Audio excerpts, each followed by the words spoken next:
मैं doctor Amita Verma, associate professor राजनीति विज्ञान विभाग SRLSPG गवर्नमेंट कॉलेज कालाडेरा से आज के इस लेक्चर में, जो कि BA पार्ट सेकंड के विद्यार्थियों के लिए तैयार किया गया है, आप सबका स्वागत करती हूँ। आज के इस लेक्चर में प्रश्न पत्र प्रथम, जो कि प्रमुख राजनीतिक व्यवस्थाओं से संबंधित है, कि पहली यूनिट के टॉपिक ब्रिटिश संविधान का हम अध्ययन करेंगे। ब्रिटेन के संविधान को समझने के लिए सबसे पहले उसका विकास क्रम समझना आवश्यक है। ग्रेट ब्रिटेन का संविधान वस्तुतः ब्रिटिश स्वभाव का दर्पण है। ब्रिटिश संविधान निर्मित संविधान न होकर एक विकसित संविधान है। भौगोलिक स्थिति के कारण ग्रेट ब्रिटेन विश्व के अन्य महत्वपूर्ण महाद्वीपों से एक प्रकार से बिल्कुल अलग रहा है। ब्रिटेन की इस स्थिति का भी ब्रिटिश संविधान पर बड़ा प्रभाव पड़ा है। एशिया, अफ्रीका इत्यादि दूरस्थ प्रदेशों में फैले हुए ब्रिटेन के उपनिवेशों के संबंधों का प्रत्यक्ष एवं अप्रत्यक्ष प्रभाव ब्रिटिश संवैधानिक व्यवस्था पर तथा ब्रिटिश राजनीतिक व्यवस्था का प्रभाव उन उपनिवेशों की व्यवस्था पर सदा पड़ता रहा है। अधिकांश ब्रिटिश उपनिवेशों में स्वतंत्रता के बाद ब्रिटिश पद्धति पर आधारित संसदीय प्रजातंत्र का ही विकास हुआ है। यही कारण है कि ब्रिटिश संसद को संसदों की जननी तथा ब्रिटिश संविधान को मातृ संविधान कहा जाता है। ग्रेट ब्रिटेन वस्तुतः संसदीय लोकतंत्र का मातृ देश रहा है।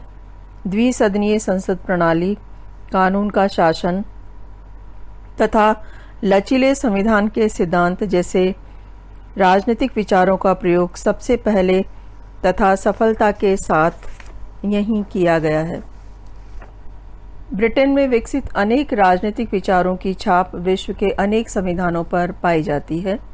यही कारण है कि अंग्रेजी संविधान के अध्ययन को विश्व के विविध देशों की राजनीतिक प्रणालियों के अध्ययन की कुंजी कहा जाता है। ब्रिटेन में शासन शक्ति पहले राजतंत्र तथा कुलीन तंत्र के हाथ में थी। शनै शनै यह जनता के हाथों में आ गई और प्रजातांत्रिक व्यवस्था की स्थापना हुई। सत्ता का यह हस्तांतरण आकस्मिक अथवा क्रांतिकारी रूप से नहीं, बल्कि स्वाभाविकता एवं क्रमिक विकास का ही परिणाम था। कुलीन तंत्र ने समयानुकूल अपना रंग बदला और प्रजातंत्र के साथ सामंजस्य स्थापित किया। कुलीन तंत्र प्रजातंत्र के मार्ग में बाधा नहीं बना, बल्कि उसने प्रजातंत्र को गति, सुधार तथा नेतृत्व प्रदान किया। इस तरह कुलीन तंत्र एवं प्रजातंत्र के समन्वय से ब्रिटिश शासन प्रणाली में एक नई व्यवस्था को जन्म दिया, जिसके परिणाम स्वरूप ब्रिटिश समाज में एक नए समाज का उदय हुआ।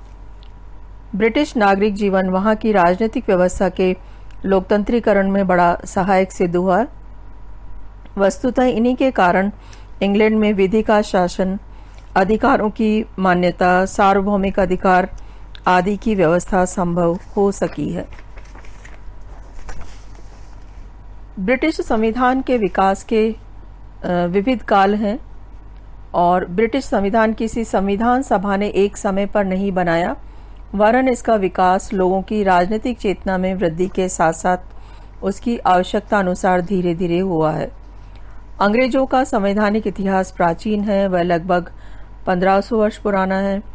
ब्रिटिश इतिहास का सार संक्षेप में यह कहकर व्यक्त किया जा सकता है कि निरंकुश राजतंत्र को शांतिपूर्ण ढंग से वैधानिक अर्थात सीमित राजतंत्र के रूप में रूपांतरित कर दिया गया है।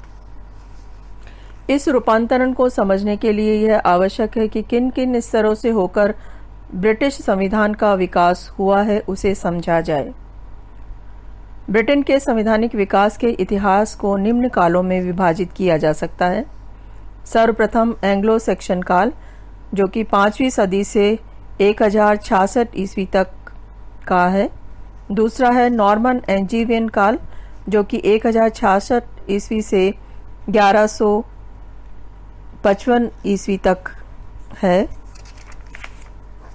तीसरा काल प्लांटेगनेट एवं लंकास्ट्रियन काल है, जो कि 1153 ईस्वी से 1399 ईस्वी तक तथा 1399 ईस्वी से 1485 ईस्वी तक का है। चौथा काल ट्यूडर काल है, पांचवा काल स्टुअर्ट काल है और अंतिम काल हैनोवर काल है। एंग्लो सेक्शन काल में ब्रिटिश संविधान का विकास जिस तरह से हुआ उसमें दो बातें प्रमुख हैं। इसी काल में राजपद का प्रादुर्भाव होता है और स्थानीय स्वशासन की धारणा विकसित होती है। जैसा कि ओग एवं जिंक ने कहा है, ब्रिटेन की राजनीतिक संस्थाओं के विकास का प्रारंभ निश्चित रूप से एंग्लो सेक्शन काल से होता है। दूसरा काल नॉर्मन एंजीविन काल में ब्रिटेन के संवैधानिक विकास की दृष्टि से जो पक्ष महत्वपूर्ण थे उनमें है सामंतशाही व्यवस्था का उदय, मंत्रिमंडल एवं कैबिनेट का सूत्रपात, महान अधिकार पत्र एवं सीमित राजतंत्र का विकास, संसद का सूत्रपात तथा राजकीय वित्त पर संसद के नियंत्रण का प्रारंभ। तो ब्रिटिश संविधान के विकास का ये द्वितीय चरण जो कि नॉर्मन एंजीविन काल है, ये संवैधानिक विकास की दृष्टि से महत्वपूर्ण स्थान रखता है।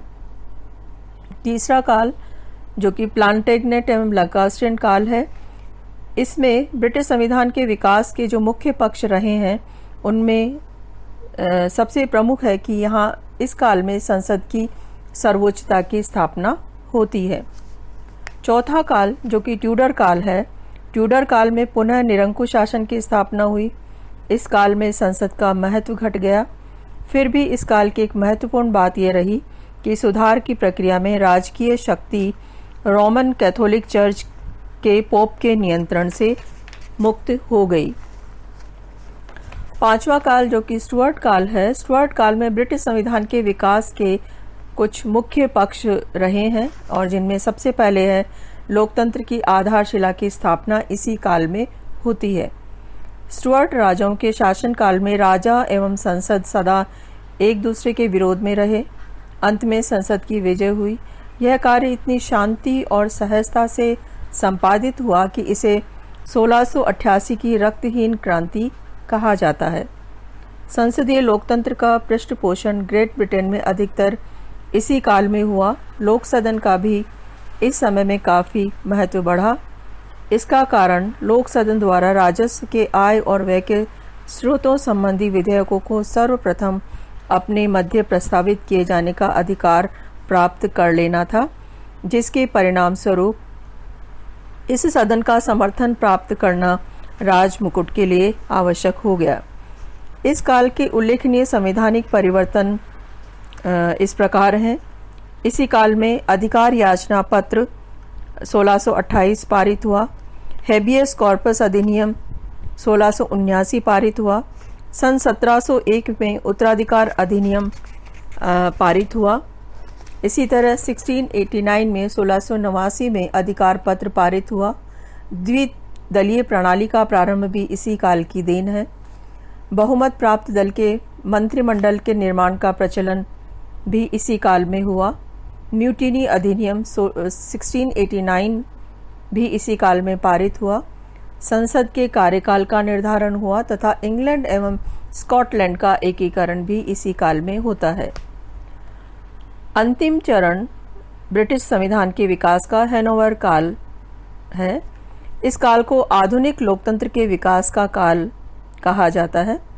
इस काल में अपने आधुनिक रूप में लोकतंत्र का विकास अनेक चरणों में संपन्न हुआ और इस काल के प्रमुख जो पक्ष रहे हैं संवैधानिक विकास के, उनमें सबसे प्रथम संसद की सर्वोच्चता की स्थायी स्थापना होती है। राजा की वास्तविक शक्तियों का पतन होता है। प्रधानमंत्री के नेतृत्व में मंत्रिमंडलीय प्रणाली का विकास हुआ। मंत्रिमंडलीय उत्तरदायित्व का प्रभाव बढ़ा। लोक सदन का लोकतंत्रीकरण हुआ। स्थानीय स्वशासन की संस्थाओं की स्थापना हुई तथा लॉर्ड सभा की तुलना में लोक सदन के वर्चस्व की स्थापना हुई। इसके साथ ही नियमित दलीय पद्धति का विकास एवं विपक्ष को मान्यता प्रदान की गई। राजा एवं राष्ट्रमंडलीय देशों के संबंधों का निर्धारण भी हुआ। तो हैनोवर काल ब्रिटिश संविधान के विकास के संदर्भ में एक महत्वपूर्ण काल है और ब्रिटिश संविधान का विकास लगभग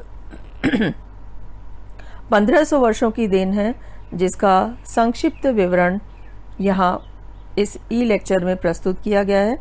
संविधान के विकास की प्रक्रिया की एक मुख्य विशेषता यह है कि यह मंद परंतु निरंतर गति एवं शांतिपूर्ण ढंग से राज सत्ता राजा से संसद के हाथों में पहुंचती गई है तथा राजतंत्र का लोकतंत्रीकरण होता गया है।